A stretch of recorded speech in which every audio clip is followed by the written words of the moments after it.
மிளகு ரசம் எப்படி செய்கிறதுன்னு செஞ்சு காட்ட போகிறேன்.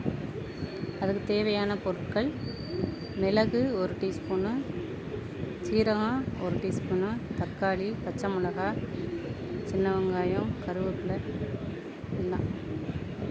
புளி ஒரு நெல்லிக்காய் அளவு ஊற வச்சுக்கிறணும். ஃபஸ்ட்டு மிக்ஸி ஜாரில் 1 ஸ்பூனு ஜீரகமும் 1 ஸ்பூன் மிளகும் போட்டு அதில் கொஞ்சோண்டு மஞ்சத்தூளும் கொஞ்சோண்டு பெருங்காயத்தூள் அதிலே போட்டு மிக்ஸ் பண்ணிடணும். மிக்ஸ் பண்ணிவிட்டு நான் ஒரு சுற்ற விடணும். மிக்சியில் சும்மா பொடி மாதிரி நுணுக்கணும். நுணுக்கின பிறகு அதில் பச்சை மிளகா 2, ஒரு காஞ்ச மிளகா போட்டிருக்கேன் காரத்துக்காக.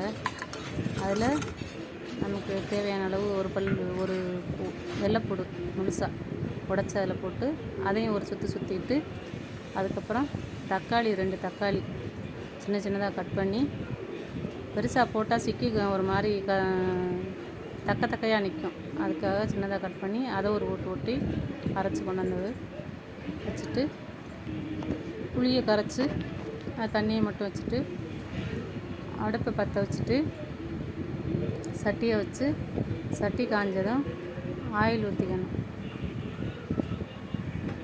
ஆயில் காஞ்ச பிறகு கடுகு உளுந்தும் போடணும். உளுந்தும் போட்டு அதை வெடிக்க விடணும்.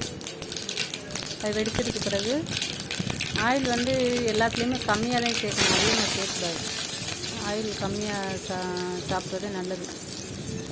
அதில் சின்ன வெங்காயம் பொடிசாக கட் பண்ணி வச்சுருக்கேன் பாருங்கள், அதையும் கருவேப்பிலையும் போட்டு நல்லா அந்த எண்ணெயில் வதக்கணும். பொன்னிறமாக வதக்கணும்.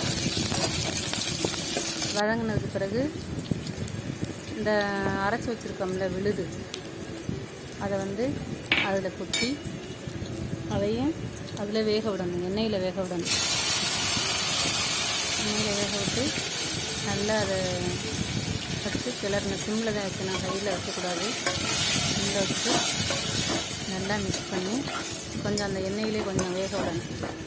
இந்த பச்சை வடை போகிற மாதிரி இந்த அளவுக்கு லைட்டாக அந்த பொரிஞ்சு வருதுல, லைட்டாக கொதிக்கிற மாதிரி வருதா, அது வந்ததுக்கு பிறகு அப்படியே அந்த புளி கரைச்சி வச்சுருக்கோம்ல தண்ணி, அதையும் அதில் எடுத்து ஊற்றிடணும். ஊற்றிட்டு அதுக்கப்புறம் நமக்கு தேவையான அளவு தண்ணி கொஞ்சம் ஊற்றிக்கணும். இப்போ 4 பேருக்கு தேவையான அளவு அப்படி ஊற்றிக்கிறோம். ஊற்றிட்டு இன்னும் அடுப்பை கையில் வைக்கலாம். வச்சு அந்த நுர கட்டுற அளவுக்கு இந்த அளவு வரணும். கொதிக்கக்கூடாது.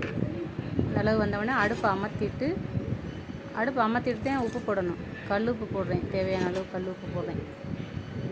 அதுக்கப்புறம் நல்லா கலக்கி விட்டு சாப்பாட்டில் ஊற்றி சாப்பிட்டோம்னா நல்லா டேஸ்ட்டாகவும் வாசமாகவும் நல்லா இருக்கும். நீங்கள் ஒரு தடவை செஞ்சு பாருங்கள், சூப்பராக இருக்கும் இந்த ரசம்.